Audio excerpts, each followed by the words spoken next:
بسم اللہ الرحمن الرحیم۔ جناب رسالت مآب حضرت محمد رسول اللہ صلی اللہ علیہ وسلم نے فرمایا کہ ایک آدمی نے کتے کو پیاس کی شدت میں گیلی مٹی چاٹتے ہوئے دیکھا۔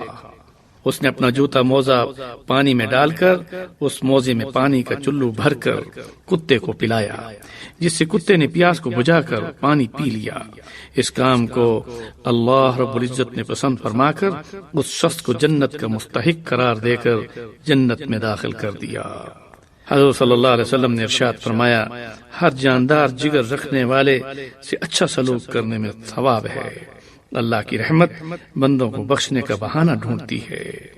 جب جانوروں پر رحم کھانے پر یہ اجر ہے تو انسانوں سے پیار اور محبت اور خدمت کرنے پر کیا ملے گا؟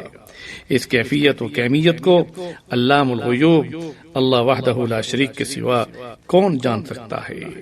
اللہ رب العزت بہت بڑے فضل و کرم والے ہیں کہ جنہوں نے اپنے بندوں پر رحم کرتے ہوئے بخشنے کے بہانے بندوں کو جنت کا مستحق بنانے کے لیے ایسی رحمتوں کے ساتھ بندوں کو نوازا ہوا ہے کہ جس میں اس رب ذوالجلال کے دربار میں عمل کے وزن اور مقدار کو نہیں دیکھا جاتا، بلکہ بارگاہ خداوندی میں عمل کی نیت میں خلوص اور اخلاص کی قدر کو دیکھا جاتا ہے۔ انما الاعمال بالنیات، تمام اعمال کا دار و مدار نیت پر ہے۔ رحمت الرحیم ذات اللہ کی ہے، رحمان و غفار ذات وحدہ لا شریک رب العالمین کی ذات ہے۔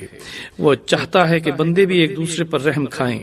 رسول اکرم صلی اللہ علیہ وسلم نے ارشاد فرمایا، رحم کرنے والوں اور ترس کھانے والوں پر اللہ رحم الراحمین رحم کرتا ہے۔